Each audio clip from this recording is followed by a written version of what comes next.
खराब। मैं हूं आपके साथ में गुरांशु श्रीवास्तव। वक्त हो चुके हैं शाम के 5:30 बजे और दिन भर की सबसे बड़ी चर्चा के साथ में आपके बीच में मौजूद है। दरअसल इस वक्त एमएलसी के जो चुनाव चल रहे हैं उस पर यहाँ पर लगातार जो वोटिंग की गिनती है वो जारी है।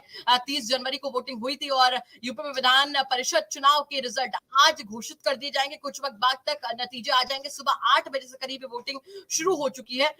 बरेली, मुरादाबाद, इलाहाबाद, झांसी, ये जो खंड है यहाँ पर नतीजों के लिए काउंटिंग जारी है। कई जगह से रुझान आने भी शुरू हो जाएंगे कुछ वक्त में और इसी पर आज चर्चा करेंगे। चर्चा में पूरा पैनल होगा, लेकिन सबसे बड़ी बात यह है कि ये चुनाव बहुत ज्यादा खास हो रहा है और सबसे बड़ी इसमें देखने वाली चीज ये होगी कि समाजवादी पार्टी का खाता खुलता है या नहीं। बहुत जरूरी हो जाएगा जानना। यूपी एमएलसी चुनाव के लिए मतगणना लगातार जारी है। मुझे लगता है कि वैसे तो बहुत पूर्व कुछ कह देंगे तो लगा कि यार हम बायस होकर कुछ कह रहे हैं, लेकिन मुझे लगता है कि क्योंकि ये प्रत्यक्ष चुनाव है नहीं है, इसमें ग्रेजुएट्स ही या शिक्षक ही वोट डालते हैं और पुराने अधिकार के हिसाब से तो मुझे लगता है कि एक 5 में से 5 सीट भाजपा निकाल सकती है। अगर गोरखपुर की सीट में, जैसा कि मैं अभी मीडिया चैनल में देख रहा हूँ कि गोरखपुर की सीट में कुछ फाइट अच्छी हो सकती है, लेकिन जहां मैं जिस जगह पर बैठा हूं कानपुर में, यहाँ से भाजपा के प्रत्याशी है जो अरुण पाठक जी, उनके विषय में अगर आप कहें एक पर्टिकुलर सीट पे, क्योंकि मैं उसको वॉच कर रहा हूं, उस विषय में अगर मैं बताऊं तो मेरा जो अनुमान है, बाकी तो रात तक अभी और क्लियर हो जाएगा, 90% से ज्यादा मत, मुझसे तो मेरे पास जो जानकारी है तो 95% तक की मत की बात कही जा रही है। लेकिन मैं थोड़ा घटा देता हूँ, सेफ साइड खेल लेता हूँ कि न केवल वो जीतेंगे बल्कि 90% तक मत की संभावना कानपुर उन्नाव खंड से एमएलसी अरुण पाठक जी के लिए बनती है। ऐसी जानकारी मेरे पास है और ये काफी ऑथेंटिक जानकारी बता रहा हूँ। और दूसरा आपको ये बता दूं कि कानपुर में अभी थोड़ी देर पहले तक तो अभी बंडल ही बनाए जा रहे थे। चुनाव की गणना शुरू होने वाली होगी और उसके बाद रिजल्ट आएंगे। लेकिन इतना तय है कि भाजपा 5 की 5 सीट जीतना चाहेगी और सपा चाहेगी कि हम 2-3 सीटें जीत लें, अगर एक से ज्यादा जीत ले। अगर एक भी जीत लेते हैं तो नेता विपक्ष मिल जाएगा उनको और उसके अपने लाभ और उसके फायदे हैं राजनीतिक। लेकिन अगर वो 2-3 सीटें जीत लेती हैं तो पॉलिटिकल नैरेटिव बनाने में फायदा मिलेगा। और ये लड़ाई, क्योंकि भारतीय जनता पार्टी जो भी चुनाव लड़ती है वो उसको इतना हाइप क्रिएट कर देती है कि वो सिर्फ और सिर्फ अगले चुनाव तक के लिए, अगर वो बहुत अच्छा जीत लेती है तो अगले चुनाव तक के लिए एक नैरेटिव सेट कर देती है भारतीय जनता पार्टी। तो बस ये नैरेटिव सेट करने की लड़ाई है। और वैसे भी ये ग्रेजुएट्स इनडायरेक्ट वोटिंग का है, डायरेक्ट जनता पर इसका कोई प्रभाव नहीं होता। और मैं आपको बताऊं कि मैं बहुत लंबे समय तक तो ये जान ही नहीं पाता था कि एमएलसी के चुनाव हुए कब, और बहुत लंबे समय तक ये गैर राजनीतिक चुनाव हुआ करते थे। लेकिन जब से भारतीय जनता पार्टी आई है उसने मुझे लगता है हर जगह राजनीति को टच करा दिया है, छू लिया है। तो एमएलसी चुनाव भी अब राजनीतिक हो गए। बिल्कुल, हमारे साथ में अनुपम मिश्रा जी भी जुड़ चुके हैं, वरिष्ठ पत्रकार है। बहुत बहुत स्वागत। बड़े से बना चुनाव उसी जीत के साथ में लड़ती है जो जीत के साथ में लोकसभा का चुनाव मानो लड़ रही हो। तो ऐसे में समाजवादी पार्टी के लिए ये चुनाव कितना ज्यादा अहम होने वाला है? देखिए गौरव जी, बीजेपी ने चुनाव को एमएनसी कल्चर में कन्वर्ट कर दिया। एमएनसी है ना परफॉर्म, तो परफॉर्मेंस वाला चुनाव हो गया। आप परफॉर्म नहीं करेंगे आउट कर देगी भारतीय जनता पार्टी। तो बहुत ऑर्गेनाइज कर दिया है, बहुत प्रोफेशनल बना दिया है। और दूसरी बात, एक बात समाजवादी पार्टी के लिए बहुत इंपॉर्टेंट इसलिए है क्योंकि समाजवादी पार्टी को अभी अभी उन्होंने एक ट्रैक नया एक्सेप्ट किया है, रामायण विवाद को लेकर के, ओबीसी वाद को लेकर के। और अगर अभी चुनाव 5 में से 5 सीटें अगर हार जाए, सपोज क्योंकि चुनाव के पहले ये कह देना कि कौन हारे कौन जीतेगा बहुत ज्यादा ठीक नहीं है, वो तो रिजल्ट बताएगा। लेकिन एक बात ये मान ले कि 5 सीटें बीजेपी जीत गई। अगर ये हो जाता है तो समाजवादी पार्टी को कैसे ये अपने आप को डिफेंड करेगी कि जो रामायण विवाद को लेके, ओबीसी वाद को लेकर के वो आगे बढ़े, वो सही है। क्योंकि भारतीय जनता पार्टी तो चिल्ला चिल्ला के ढोल नगाड़ा लेगी और फिर पीटेगी कि देखिए जनता ने तो जो है हमारी बात को माना और रामायण विवाद, ओबीसी विवाद ऐसा कुछ है ही नहीं है और ये गलत तरीके की लेके आ रहे हैं। लेकिन अगर उल्टा कर दीजिए कि 5 में से 5 सीटें सपा जीत जाए, सपोज दैट, तो उसके बाद अखिलेश यादव जी क्या कहेंगे कि देखा बिल्कुल 5% लोग जो हैं वो इस देश समाज के शोषक हैं और 95% लोगों सर की बीच जीत में हुई आपको है। रोक रहे हैं, सर बीच में रोक रहे हैं, आपको माफी चाहेंगे, लेकिन एक बड़ा अपडेट इसी चुनाव के मद्देनजर आया है, वो अपने दर्शकों तक पहुंचा दे। बता दें कि स्नातक और श्लोक जी आपका भी इस पर हम कमेंट चाहेंगे। लगातार लोग कमेंट कर रहे हैं और इसमें देखिए चुनावी पूरा हो चुका है। समाजवादी पार्टी जिंदाबाद, आजम खान जिंदाबाद, ये जीतेंगे वो जीतेंगे, सपा आएगी बीजेपी आएगी, जबकि बार बार ये कहा जा रहा है कि इसका राजनीति से कोई भी लेना देना नहीं है। सर गौरांशी, यूपी तक अपना हमेशा अच्छा काम करता है। हम लोग मिलकर लोगों को बता रहे हैं कि जीतो तो ठीक है, हारो तो ठीक है, 24 में कोई फर्क नहीं है। तो इसलिए हमारे समाजवादी पार्टी के मित्रों से, दोस्तों से ये गुजारिश है कि जीत जाए तो खुशी मनाए, लेकिन हार जाए तो मायूस कतई न हो। क्यों? क्योंकि इससे कोई फर्क नहीं पड़ने वाला है। आजम खान जिंदाबाद थे, हैं, रहेंगे। वो पाकिस्तान वाला डायलॉग, पाकिस्तान जिंदाबाद थे, है, ठीक है, पर भारत भी जिंदाबाद। ठीक है, कोई फर्क नहीं पड़ता है। ये एमएलसी चुनाव है, परसेप्शन के लिए है। समाजवादी पार्टी या भारतीय जनता पार्टी के में कोई विशेष फर्क नहीं आता। अच्छा, मैं एक बात और बता दूं, व्यक्तिगत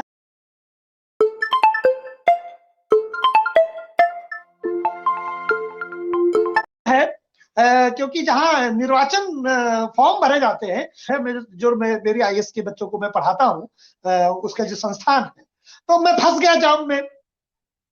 अब मैं यही कहूंगा कि मैं फंस गया जाम में, क्योंकि और कुछ कहना ठीक नहीं है। तो मैं वहां था, मतलब कुल मिला के।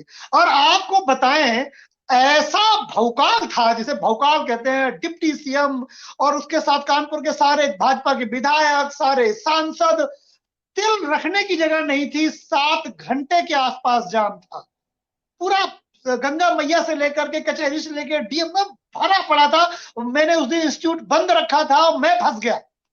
आप समझिए भाजपा ने क्या भौकाल बनाया था। इस हद तक चुनाव को भारतीय जनता पार्टी हाइप देती है। कभी उसका फायदा मिलता है, उसको कभी नुकसान मिलता है। मान लो हार गए, मान लीजिए सपा 3 सीटें जीत गई, तब भाजपा क्या मुंह दिखाएगी। तो आमतौर पर भाजपा उन जगहों पर हाइप देती है जहां उसे जीतने की संभावना हो। इसीलिए मुझे ऐसा लगता है कि ब्रजेश पाठक जी ने जो 5 सीटों में से 5 जीतने का दावा किया है, उन्होंने बहुत सोच समझ के दावा किया होगा, इसीलिए उन्होंने इतनी हाइप रखी है। भारतीय जनता पार्टी, जैसा कि अनुपम जी कह रहे हैं, और सुबह दोपहर का मैंने एक प्रोग्राम देखा था आपका यूपी तक का, उसमें कासिम भाई थे, उन्होंने भी बहुत अच्छी तरह से बताया था कि चुनाव में किस तरह से चीजें मैनेज होती हैं। मैं देखो यूपी तक को मैं बहुत पहले भी फॉलो करता था। सौभाग्य कि मैं आप लोगों के साथ बात करता हूँ। यूपी तक मेरा फेवरेट चैनल हमेशा रहा। तो बहुत गहराई से यूपी तक ओपन करता है चीजों को, और इसमें कुछ ऐसा नहीं है। समाजवादी भाइयों से मेरा रिक्वेस्ट है बार बार कि कुछ प्रभाव नहीं आएगा 24 में। इवन देन 24 के प्रभाव में तो विधानसभा का जो चुनाव होता है उसका प्रभाव लोकसभा में नहीं होता।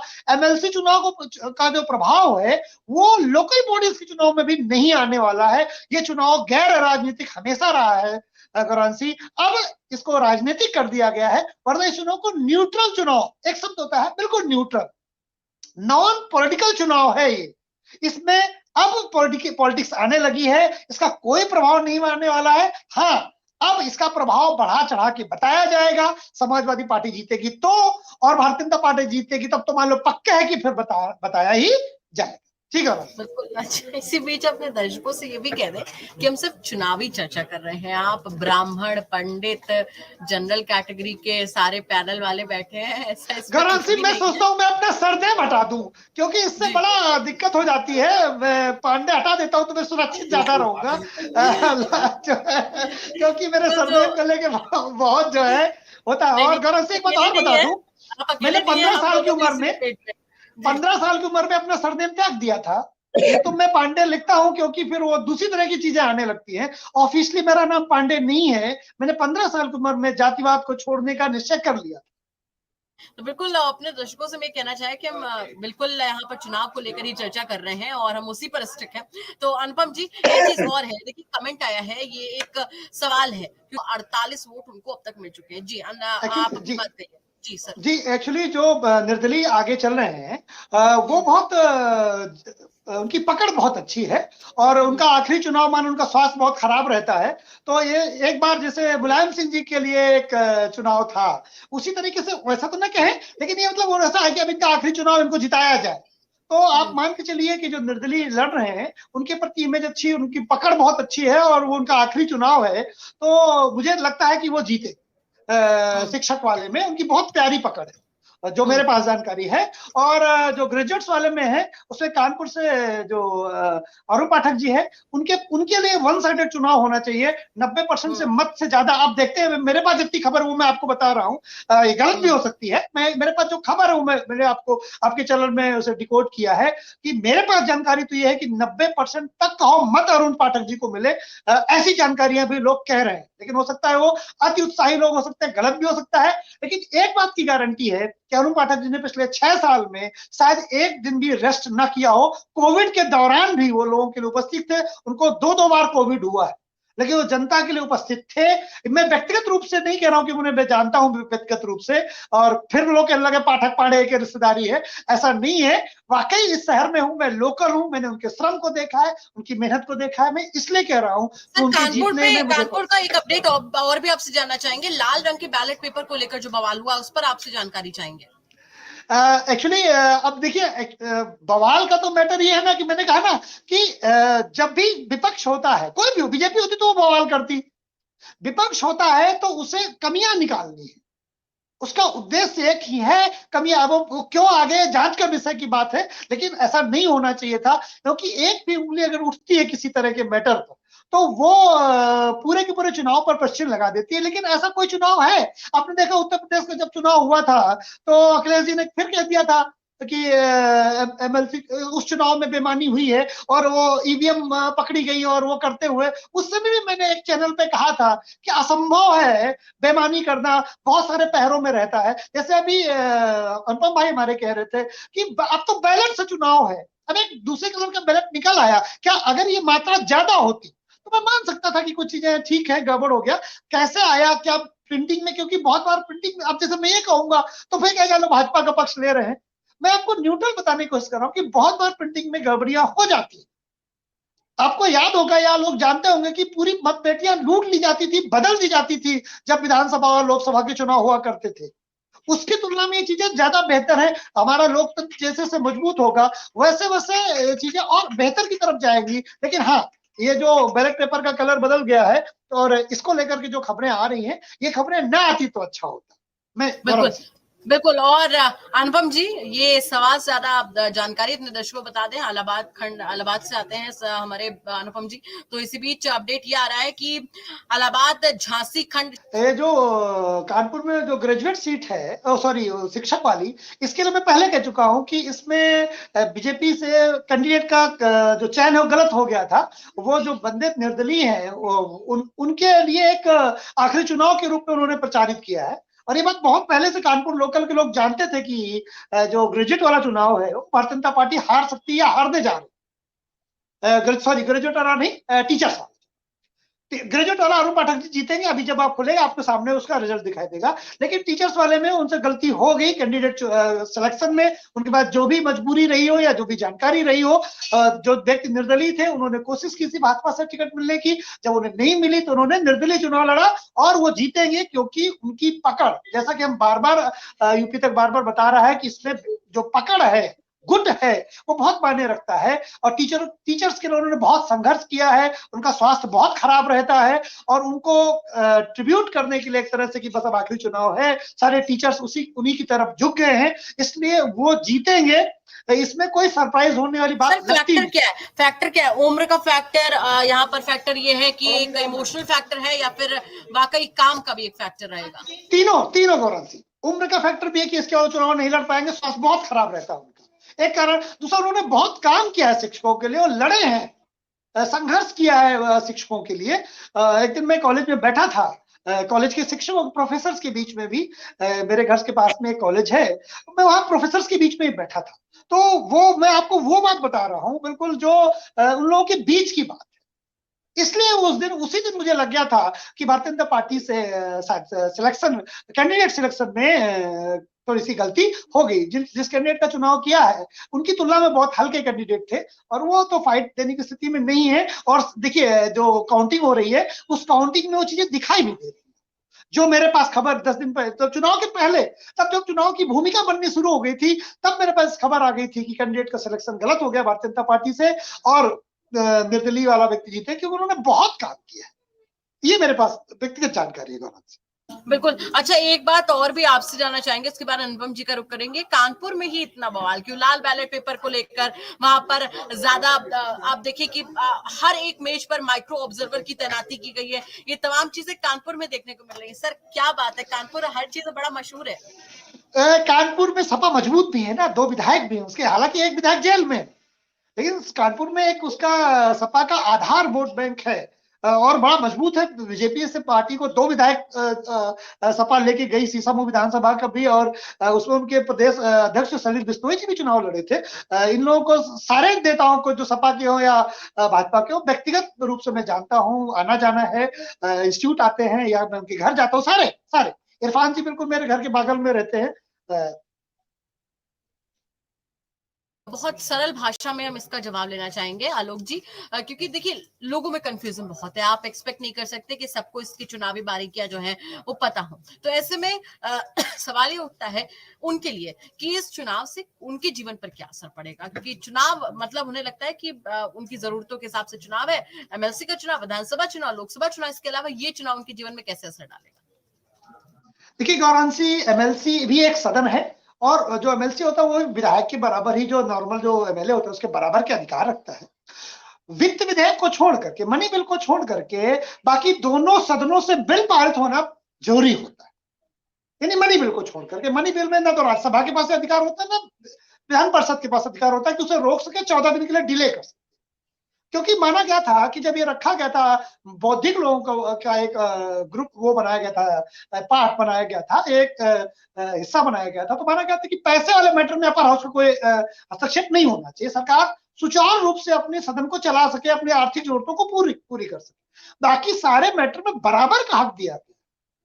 भले वो क्योंकि इसमें 4 तरीके से भरा जाता है, वो बहुत क्लिष्ट हो जाएगा, लेकिन इसमें चुनाव की अलग अलग प्रक्रियाएं हैं। 8 सीटें ग्रेजुएट से ली जाती हैं, 8 सीटें शिक्षक भरते हैं, 100 सीटों में बाकी चुनाव जो है एमएलए होते हैं वो लेते हैं, मंडी परिषद से भी होता है, बहुत जगहों से होता है। तो वो कभी आप कहेंगे तो उस पर हम पर चर्चा कर लेंगे। लेकिन मैं ये बताना चाहता हूँ कि जो ये 100 एमएलसी है, ये एक पूरा सदन है, जैसे कि लोअर हाउस है, विधानसभा है, वैसे विधान परिषद है, और हमारे जीवन में इनका बहुत बड़ा प्रभाव, नियम बनाने में, कानून बनाने में इनका इतना प्रभाव है। जितना एक एमएलए प्रभाव डालता है, उतना ही एक एमएलसी प्रभाव। राजनीति में कोई प्रभाव डाले या ना डाले, समाज में कोई इनका प्रत्यक्ष प्रभाव पड़े ना पड़े, उस तरह से राजनीतिक रूप से, लेकिन लॉ मेकिंग में इनका बराबर योगदान है। इसलिए किसी समाज के विकास में इनका बहुत योगदान है, न्यूनतम नहीं है, बहुत बड़ा योगदान, मैं बार बार कहूंगा। इसीलिए इनको इस तरह की व्यवस्था की गई थी, जहां अपर हाउस भी हो और वो लॉ मेकिंग में ब्रेन का भी उपयोग हो। तो ऐसा नहीं गौरांशी कि ये चुनाव राज्य के भविष्य पर कोई प्रभाव नहीं डालेंगे, लॉ मेकिंग में बहुत बड़ा प्रभाव डालते हैं, और निश्चित ही प्रभाव डालते हैं। जैसे लोग चुन के आएंगे वैसे नियम बनेंगे। जी करो। अच्छा, हमारे कुछ दर्शक मैनपुरी और खतौली की बात कर रहे हैं कि बिल्कुल। चलिए, शुक्रिया सिमर तमाम अपडेट्स के लिए। हम जरूर चाहेंगे कि जैसे ही कोई बड़ा अपडेट मिलता है आप हमारे साथ फिर से लाइव में जुड़िए और लाइव अपडेट हम तक पहुंचाइए। बहुत बहुत शुक्रिया सिमर। तो हमारे सहयोगी सिमर हमारे साथ में जुड़े थे, जो तमाम जानकारियां दे रहे थे। आलोक जी, बहुत अहम चीजें यहाँ पर सिमर ने बताई हैं। आप देखिए, उन्होंने ये तक कहा कि बीजेपी के लिए प्रचार, जैसा कि मैंने इस चर्चा की स्टार्टिंग में बोला था, हमारे दर्शकों से आपसे बोला था कि बीजेपी एक ऐसी पार्टी है जो छोटे से छोटे चुनाव को ऐसे लड़ती है मानो वो लोकसभा का चुनाव लड़ी हो। इस छोटे से चुनाव के लिए डिप्टी सीएम तक आ जाते, 2 बार आते प्रचार करने के लिए, और तब भी यहाँ पर बीजेपी पीछे है। ये बड़ा अपडेट है कि इतना प्रचार प्रसार होता है, उसके बावजूद यहाँ पर बीजेपी पीछे है। गौरांशी, इसमें मैं जोड़ दूं, डिप्टी सीएम जब दूसरे प्रचार में आते हैं तो मालरोड में एक कॉलेज है, ब्रह्मांड डिग्री कॉलेज, बीएनडी, उसी में बाकायदा उनका प्रोग्राम रखा गया था, शिक्षकों को सम्मानित किया गया था। अभी 2-4 दिन पहले चुनाव, वोटिंग के 2-3 दिन पहले, तो बहुत सारे शिक्षक उसमें शामिल हुए थे। और उसके बाद में भी मुझे कुछ बताना था, फिर मैं ब्रेक करूंगा तो ज्यादा गड़बड़ हो जाए, तो मैंने रोक लिया उस बात को। तो कुल मिला के है कि बीजेपी ने वहां तक बहुत गंभीर प्रयास किया शिक्षकों को मनाने का, सम्मान देने का, लेकिन फिर भी मैंने कहा ना कि बताइए ना, आप ऐसी क्या बात है जो आप बताना चाह रहे हैं लेकिन बता नहीं पा रहे, तो बताइए ना ऐसी क्या बात है। नहीं, तो थोड़ी सी लिमिटेशन से फिर भी मैंने काफी ब्रेक कर दिया। मैंने कॉलेज तक बता दिया, सम्मान तक बता दिया कि क्या सम्मान दिया गया उनको, बाकायदे गिफ्ट दिए गए, बैग्स दिए गए, उसको लेकर के शिकायत भी हुई थी ठीक है, इतना ब्रेक करना ठीक है। तो जहां मैं बैठा हूं वहां से 1 किलोमीटर दूर की बात मैं आपको बता रहा हूँ, जस्ट 1 किलोमीटर इस जगह से जहां से मैं लाइव कर रहा हूँ। और मैंने आपको पहले भी बता दिया था कि निर्दलीय ही जीतेंगे। तो भारतीय जनता, अभी भी ब्रेक कर रहा हूँ, 8 बजे के रिजल्ट की जरूरत नहीं है, 99% निर्दलीय ही जीतेंगे। भारतीय जनता पार्टी का करिश्मा वहां नहीं चलेगा। उन्होंने गलत प्रत्याशी का चुनाव किया था, इसका खामियाजा उन्हें भुगतना पड़ेगा। वो चंदेल जी 4-5 बार के एमएलसी, जैसा कि आपको बताया, और उन्होंने बहुत मेहनत की है। जो निर्दलीय प्रत्याशी है उन्होंने बहुत काम किया। दूसरा सेंटीमेंट जुड़ा है टीचरों का, वो उनको ही मत देंगे। बीजेपी ने बहुत ताकत लगा दी, लेकिन वो उनको नहीं बदल पाएंगे, ये बात बिल्कुल तय मान के चलिए। यूपी तक में मैं पहले ब्रेक कर दे रहा हूं कि उनके जीतने की संभावना 99.9%। 0.1 कुछ बदल जाए तो फिर कल को हमको भी पकड़ेंगे, बोले उनको पकड़ के लाओ पांडे जी को, तो दिक्कत हो जाएगी। लेकिन क्योंकि जो मेरे पास जानकारी है कि अरुण पाठक को हराया नहीं जा सकता और बीजेपी के जो वो है उनको जिताया नहीं जा सकता, ऐसा करके चल रहा है कानपुर में। जो लोगों के बीच में परचर्चा है कि निर्दलीय से यानी जो शिक्षक वाला चुनाव बीजेपी हार जाएगी और ग्रेजुएट वाला बीजेपी चुनाव हार ही नहीं सकती है। देखना यह है कि उन्हें 90% मत मिलते हैं या 90% से ज्यादा मत मिलता है अरुण पाठक जी को। बात यह है, मेरे पास तक तो जानकारी 95% तक की है कि जितना मत मिलेगा उसका 95%, लेकिन मैं 90 तक आके रुक जाता हूं कि चलो ठीक है 5 और घटा देते हैं। अरुण पाठक जी ने बहुत मेहनत की है, ये मैं जानता हूं। और बीजेपी में जो दूसरा कैंडिडेट चुनाव किया वो गलत चुनाव था, और वो बीजेपी ग्रेजुएट वाला चुनाव, शिक्षक वाला चुनाव संभवतः हार जाए। जी गवर्नर हुई है। आलोक जी, आपका रुख करेंगे इस चुनाव को लेकर, ओवरऑल आप क्या कुछ कहना चाहेंगे? सिर्फ कानपुर की बात नहीं, तमाम खंडों के जो चुनाव है इसको लेकर, इसका राजनीतिकरण जो हो रहा है, ये आम भाषा में दर्शकों को कैसे समझाया जाए इस चुनाव के बारे में? आलोक जी, इसकी 2-3 बातें हैं। ये अपर हाउस चुनाव है, हमारे जीवन में इसका प्रभाव पड़ेगा, हमारा दर्शक ये जाने। पहला। दूसरा, इसका राजनीतिक रूप से कोई बहुत बड़ा संदेश होगा नहीं होगा। लोकसभा चुनाव पे या विधानसभा चुनाव पे इसका कोई फर्क पड़ने वाला है नहीं पड़ेगा। दूसरी बात, तीसरी बात यह है कि भारतीय जनता पार्टी गलत कैंडिडेट का चुनाव किया था, उसको खामियाजा उठाना पड़ेगा, और एक सीट की हारने की संभावना उसकी है। मैं खुलेआम कर रहा हूं और इसमें कोई डाउट नहीं, वो सीट हार जाएंगे। जो कानपुर में अरुण पाठक जी की सीट निकलेगी, और जो टीचर सीट है वो फंसी हुई है, और 99% बीजेपी हारेगी तीसरी ये बात। और चौथी बात ये आप समझ लीजिए कि सपा के लिए इसमें क्या है। एक तो ये कि कोई प्रभाव नहीं पड़ेगा, लेकिन भाजपा क्या कहने जा रही है वो पहले बता दें। सपा नंबर 2 पर भी, जितनी अभी हम लोगों ने पर चर्चा की, कहीं पर सपा हमें नंबर 2 में भी नहीं दिखी। अगर कहीं हो तो आप बता दीजिएगा मुझे, लेकिन सपा नंबर 2 में भी नहीं है, कहीं नंबर 3 पे है, कहीं नंबर 4 पे है। तो सपा के लिए कम से कम भारतीय जनता पार्टी अब कहने जा रही है कि आपने जो रामायण का मुद्दा उठाया, या जो अति दलितों और पिछड़ों का या सूत्र जो अखिलेश यादव जी अपने आप को कह रहे हैं, क्या ये वाकई इनका मुद्दा चलेगा? मैं जानता हूं कि इसका कोई प्रभाव नहीं पड़ेगा, लेकिन भारतीय जनता पार्टी की लाइन ये होने वाली है कि उत्तर प्रदेश की जनता ने, खासकर पढ़े लिखे लोगों ने, अखिलेश यादव की उस लाइन को नकार दिया। जी गौरव से एक बात मैं और जोड़ दूं, कानपुर के लिए है, अरुण पाठक जी की वाली बात को लेकर के मैं आपको बताता हूं कि एमएलसी चुनाव का क्या एक तरह की मोनोपोली थी। यहाँ पर एक जो है जागेन स्वरूप ग्रुप था, जागेन स्वरूप जी, जिन्हें हम लोकल में अष्टू बाबू कहते हैं। ये सीट उनके पास पैतृक हमेशा रहती थी एमएलसी की, और ये सीट परिवार में प्रॉपर्टी बंटवारे के साथ बढ़ती थी कि एमएलसी की सीट हमारी तो डीएवी आपके, इस तरह का बंटवारा है। मैं मतलब ये मैं जानता हूं, अच्छी तरीके से कानपुर में हूं, और बहुत चीजें मुझे ऐसी पता है जिसमें मैं बहुत सोच सोच के बोलना पड़ता है, लेकिन फिर भी ऐसा पैतृक बंटवारा होता था एमएलसी की सीट को। और फिर अरुण पाठक जी ने पैतृक सीट को हराया था। ये बहुत बड़ी जीत थी अरुण पाठक जी की, जिसमें जागेन स्वरूप फैमिली की, जो फैमिली बंटवारी वाली सीट हुआ करती थी एमएलसी सीट को, उन्होंने अरुण पाठक जी ने फिर उनसे छीना था। ये सबसे बड़ी घटना कानपुर में चली। और आपको एक चीज और बता दें कि जब अष्टू बाबू यानी स्वरूप गुट का जो नियंत्रण था, उसमें जब प्रोफेसर का अपॉइंटमेंट होता था तो उनसे एक शर्त रखवाई जाती थी कि 1 महीने हमारा चुनाव करोगे और पेट्रोल अपनी जेब से डालोगे, तब उनको अपॉइंटमेंट मिलता था। इस तरह की सीट हुआ करती थी एमएलसी ग्रुप की। इसलिए अरुण पाठक जी का कद बहुत बड़ा, क्योंकि उन्होंने इतिहास रचा था जब उस स्वरूप खानदान से, आप सोचिए, नील नितिन मुकेश की जो बहन है वो स्वरूप खानदान में ब्याही है। वीरेंद्र स्वरूप एजुकेशन ग्रुप वो उन्हीं का है। एक बहुत बड़ी मोनोपोली थी। तो ऐसा नहीं है, मोनोपोली तोड़ी जा सकती है अगर पत्थर जोर से उठाया जाए। तो समाजवादी पार्टी ने अगर बहुत ढंग से प्रयास किया होता एमएलसी चुनाव का तो बीजेपी की मोनोपोली की भी वो तोड़ सकती थी गौरांशी। लेकिन समाजवादी पार्टी ने रामायण पर मुद्दा उठाना ज्यादा उचित समझा इन कंपैरिजन टू एमएलसी चुनाव, जिससे वो अपनी छवि बना सकते थे। उस पर उन्होंने शायद अखिलेश जी ने ध्यान नहीं दिया। जी गौरांशी, मुझे ये लगा ये ब्रेक कर देना चाहिए तो मैंने ब्रेक कर दिया। गौरांशी इसमें क्लोजिंग सबसे बड़ी बात यहाँ पर देखने वाली यही है कि डिप्टी सीएम तक आते हैं, 2 बार प्रचार करते हैं। बड़ी बात है सर, ये बहुत बड़ी बात है। और ऐसे में अगर बीजेपी यहाँ पर हार जाती है तो किस तरीके से इमेज जो है वो शैटर होगी यहाँ पर सर।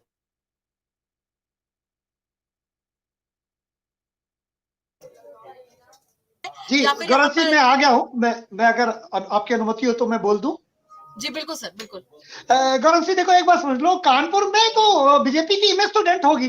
बीजेपी से उम्मीद की आती कि जितनी सीटों उतनी जीतो बेटा, नहीं तो हार गए आप। आप सोचे भारतीय जनता पार्टी से अगर वो जीतती तो उम्मीदें भी बहुत ज्यादा होती, अनंत होती।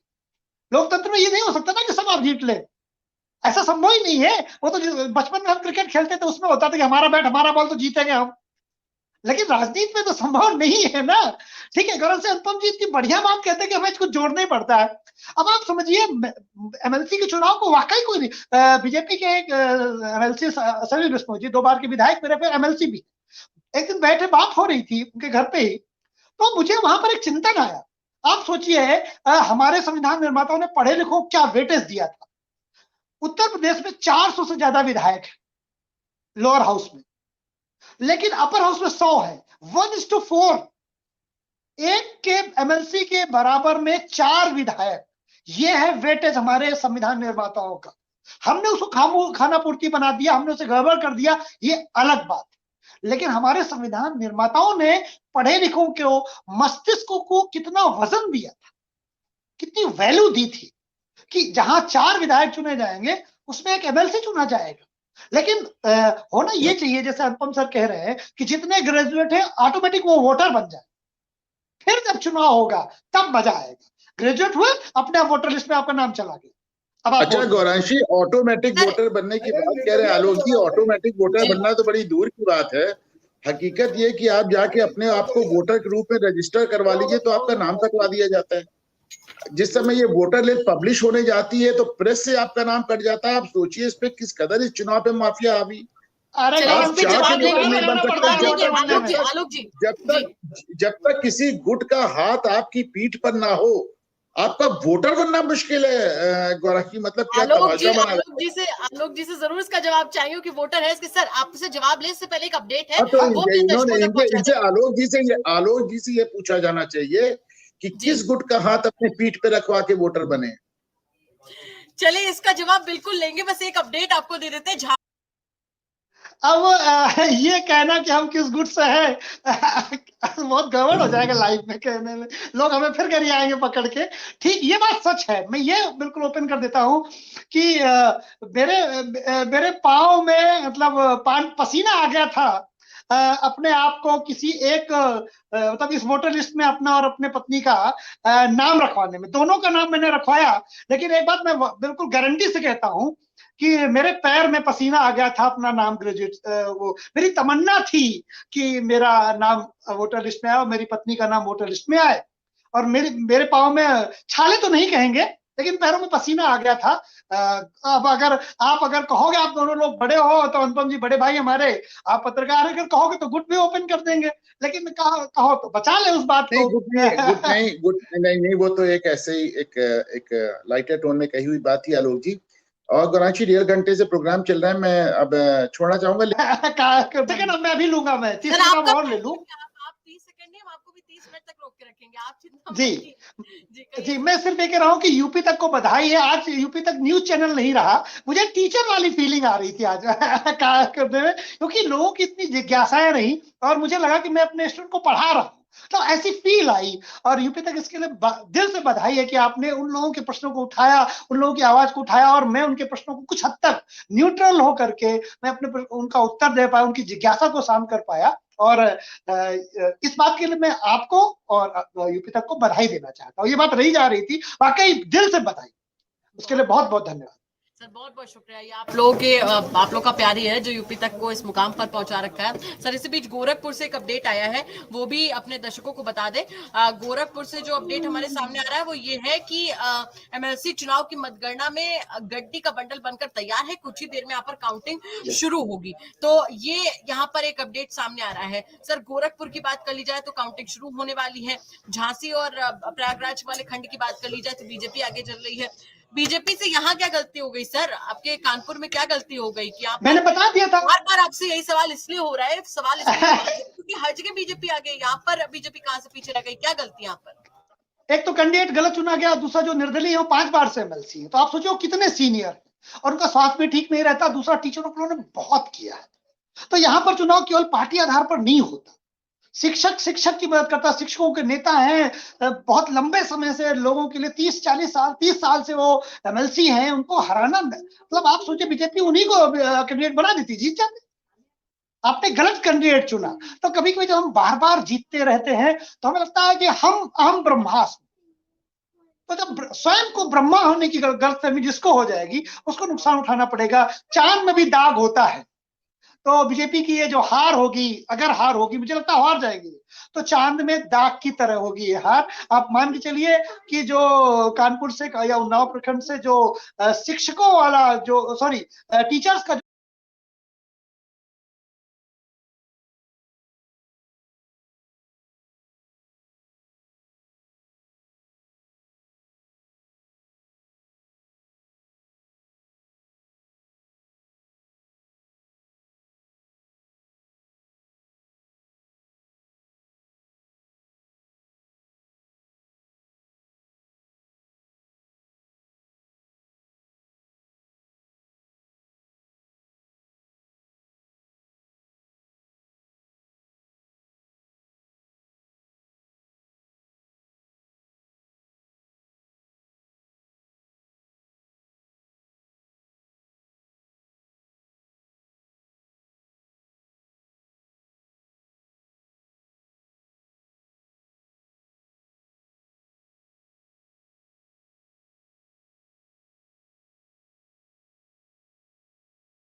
चुनाव करने जा रहे हैं उसमें बीजेपी सेकंड नंबर पर है। मुझे उम्मीद है कि Bharatiya Janata party second number पर ही रहेगी। ये बात मुझे बहुत पहले से पता थी। यूपी तक को मैंने पहले ही ब्रेक कर दिया है और ये बात पहले बता दी है कि मुझे जो अंदाजा है उसमें शिक्षकों वाले चुनाव में निर्दलीय ही जीतेंगे। भारतीय जनता पार्टी ने गलत 7 कैंडिडेट चुन लिया, या जो निर्दलीय थे वो ज्यादा ताकतवर है। यहाँ पर सर एक चीज देखिए, मेरे सहयोगी हमारे साथ में जुड़े हुए थे। एक ये जो कमेंट आया है इस पर आपकी, क्योंकि देखिए कानपुर में यहाँ पर पहली चीज तो आप वोटर हैं, इसके दूसरी चीज आप यहाँ पर तमाम चीजों को समझते हैं, अंदरूनी चीजों को जो कहीं ना कहीं हम आपके मुंह से निकलवाने की कोशिशें पिछले 1.5 घंटे से लगातार कर रहे हैं। आलोक जी, राज बहादुर जी को लेकर कहा जा रहा है कि राज बहादुर जी ने जनता के बीच में अपनी पैठ बनाई और भाजपा ने इसे नजरअंदाज किया, तो उसके चलते राज बहादुर जी ने फिर से अपना लोहा मनवाया। यहाँ पर 2 निर्दलीय बीजेपी पर भारी नजर आ रहे हैं सर, ये कोई आम बात नहीं है कि बीजेपी जैसी पार्टी पर 2 निर्दलीय भारी पड़ रहे हैं। नहीं, उसमें यही है कि गलत कैंडिडेट का सिलेक्शन, तो गलत कैंडिडेट जब आप सिलेक्ट करेंगे तो उसका खामियाजा फिर आपको उठाना पड़ता है। राजनीति में गलती की कोई गुंजाइश नहीं होती है और भारतीय जनता पार्टी आप जानते हैं कि बहुत न्यूनतम गलतियां करती है, लेकिन उनके पास जो भी व्यवस्था रही इंफॉर्मेशन की, एक कैंडिडेट चुनाव में उनसे गलत इंफॉर्मेशन पहुंची शायद, जो भी टिकट जिन लोगों ने फाइनल किया या जो भी उनकी इंटरनल जानकारियां रही हो, वो लोग वो देखेंगे। लेकिन हाँ, सीट सिलेक्शन गलत हो गया। आप जैसा कि आपके रिपोर्टर ने बताया, मिश्रा जी थोड़े से ज्यादा ताकतवर थे, अगर उनको लाते, अब उनको क्यों नहीं लाए, इस प्रश्न का उत्तर ही वो बता देगा कि सीट सिलेक्शन की गलतियां कहाँ हो। अब वो आपको भारतीय जनता पार्टी स्वयं बताएगी। मैं शायद उपयुक्त व्यक्ति नहीं हूं, अगर बहुत साधारण बात होती तो मैं ओपन कर देता, लेकिन जिसके कोई प्रमाण ना हो उसको ओपन करना ठीक नहीं होता, इसलिए मैंने उसको ओपन नहीं किया है। वो पर चर्चाएं हैं शहर में, लेकिन भारतीय जनता पार्टी ने सही व्यक्ति का चुनाव नहीं किया है, तो सामने दिखाई दे रहा है। अब वो तीसरे नंबर में पहुंच सकते हैं, 28 वोट से वो केवल आगे हैं दूसरे नंबर से, और जो त्रिकोणीय मुकाबला है वो दिखाई दे रहा है। तो सीट सिलेक्शन गलत हो गया। गलत क्यों हुआ, ये भारतीय जनता पार्टी को खुद इंट्रोस्पेक्ट करना चाहिए, और मुझे उम्मीद है भारतीय जनता पार्टी ऐसी पार्टी है कि वो इसको न इंट्रोस्पेक्ट करे, ऐसा असंभव है, वो करेगी। लेकिन जो सिमर जी कह रहे थे, ये लाइन समाजवादी पार्टी की लाइन और विपक्ष की लाइन बनेगी। और जो मैं कह रहा था कि जितने चुनाव उसमें से एक छोड़ के सब जीते, समाजवादी तो दूसरे नंबर पे नहीं है, ये भारतीय जनता पार्टी कहेगी। कल की हेडलाइन है बीजेपी की तरफ से और समाजवादी पार्टी की तरफ से ही होगी। वो उनकी हार को बहुत बड़ी हार कहेंगे और वो अपनी जीत को बहुत बड़ी जीत कहेंगे, जबकि ये चुनाव जनता द्वारा नहीं है, ग्रेजुएट्स द्वारा है। और इसमें जो बहुत बड़ा फर्क नहीं आने वाला उत्तर प्रदेश की चुनावी राजनीति में। लेकिन हाँ, इमेज बिल्डिंग में काश अगर भारतीय जनता पार्टी जीत जाती तो वो कहती भाई हमने तो पूरा स्वीप किया, और काश समाजवादी पार्टी एक सीट भी जीत जाती तो वो विपक्ष का नेता प्रतिपक्ष बनती और वो ये कहती कि देखिए हमने बीजेपी में सेध। तो दोनों के लिए 100% नहीं हो पाया, कुछ ना कुछ कमियां दोनों के लिए रही। जी आलोक जी, यहाँ पर हमारे दर्शकों की एक शिकायत भी है कि हम लगातार पिछले 1 घंटे से कानपुर की बात कर रहे हैं, तो ऐसा बिल्कुल भी नहीं। हम बता दें कि हम तमाम जगहों की बात कर रहे हैं, तो अब उनकी शिकायत है तो उसको दूर भी किया जाए। कानपुर के अलावा अगर हम बाकी जगहों की बात कर ले तो बाकी जगहों पर बीजेपी लगभग आगे चल रही है। तो ऐसे में क्या स्थिति आप बीजेपी की वहां पर देख रहे हैं और यहाँ पर समाजवादी पार्टी की तरफ से क्या काउंटर बैक आपको नजर आ? भारतीय जनता पार्टी सिर्फ एक सीट ही हार सकती है, बाकी मुझे नहीं लगता कि भारतीय जनता पार्टी कहीं हारेगी। और वो भी एक ऑर्गेनाइजेशन है, गलतियां हो सकती हैं, से उनको लगा होगा कि ये बंदा ठीक है, लेकिन वो नहीं शायद जान पाए उस बात को, यही लगता है। लेकिन और कहीं भारतीय जनता पार्टी हारेगी, जैसे इलाहाबाद में आप लगातार बार ब्रेक ही कर रही है, गोरखपुर का बता चुकी है, क्योंकि उसमें इसलिए पर चर्चा नहीं हो रही क्योंकि गोरखपुर में अभी बंडल ही बन रहे थे थोड़ी देर पहले तक, तो उसमें क्या पर चर्चा हो। और दूसरा कानपुर में इसलिए पर चर्चा हो रही है क्योंकि उनका कैंडिडेट पीछे चल रहा है और मैं पहले से कह रहा हूं कि वो हार जाएंगे। तो ये बड़ी बात है। यूपी तक ने बहुत पहले कह दिया था, जब इनिशियल थे या इनिशियल में नहीं थे तो भी हमने पहले कह दिया था कि एक कैंडिडेट उनका यहाँ से हार जाएगा। कैंडिडेट्स का सिलेक्शन गलत हुआ है। गलत क्यों हुआ, ये भारतीय जनता पार्टी खुद इंट्रोस्पेक्ट करेगी, उसको करना भी चाहिए। जी जी, चलिए, हम बहुत देर से आपको एग्जॉस्ट कर रहे हैं सर, हम इस चर्चा को आगे भी कंटिन्यू रखेंगे, लेकिन हाँ, अब आपसे अलविदा जरूर लेंगे कि बहुत लंबा वक्त हो गया। एक क्लोजिंग कमेंट आपसे जरूर चाहेंगे, उसके बाद में हम चाहेंगे कि जी करण से एक्चुअली क्या होना, मैंने बताया काफी में थका भी था क्लास वगैरह लेके, लेकिन यहाँ टीचिंग जैसा माहौल रहता है, मुझे मजा आती है। तो आज तो बहुत ही ज्यादा मजा आया। मुझे लगा कि माफी भी चाहेंगे सर, बहुत एग्जॉस्ट किया हमने जी कोई बात नहीं करण सी, मेरी टीचर हूँ, बोलने की आदत है। हाँ, बट थकावट तो होती है, लेकिन मुझे बस ये लगता है कि चलो कभी कभी जब पॉलिटिकल बहस करते तो वो सुख उतना नहीं देती, लेकिन जो आज बहस हुई है उससे बहुत लोगों की जिज्ञासा शांत हो पाई। तो एज ए टीचर होने के नाते मुझे लगता है कि चलो कम से कम जो मैंने इतनी देर 1.5-2 घंटे वोकल कार्ड को इतनी मेहनत कराई है, कुछ हजार लोगों तक या कुछ लोगों तक इस बात को सही परिप्रेक्ष्य में हम पहुंचा तो पाए, एजुकेट तो कर पाए कि ये क्या होता है एमएलसी चुनाव और इसका क्या हमारे जीवन में प्रभाव आता है। तो फिर से मैं बता दूं जो लोग नए जुड़े हो, एमएलसी का चुनाव हमारे जीवन में बहुत प्रभाव डालता है, पॉलिटिकली नहीं, लॉ मेकिंग। क्योंकि आप सोचिए, एक विधायक एमएलसी का होता है तो 4 विधायक एमएलए होते हैं, 4 विधायक में एक एमएलसी चुना जाता है। ये हमारे बी आर अम्बेडकर जी के बनाए गए संविधान में एक वेटेज मिला। तो ये बहुत इंपॉर्टेंट चुनाव है, हमारे जीवन में इसका बहुत प्रभाव पड़ता है। लेकिन राजनीतिक चुनाव में या लोकल बॉडी चुनाव में, लोकसभा के चुनाव में, विधानसभा के चुनाव में इसका कोई प्रभाव नहीं आने वाला। तो हमारे जो सपा के समर्थक लोग हैं वो इससे बिल्कुल निराश ना हो। अगर सपा एक भी सीट नहीं जीतने जा रही है, अगर नहीं जीत पा रही है, तो भी लोकसभा में उसका कोई प्रभाव नहीं आएगा, नहीं आएगा, नहीं है। जी गौरव। तो चलिए इन तमाम जानकारियों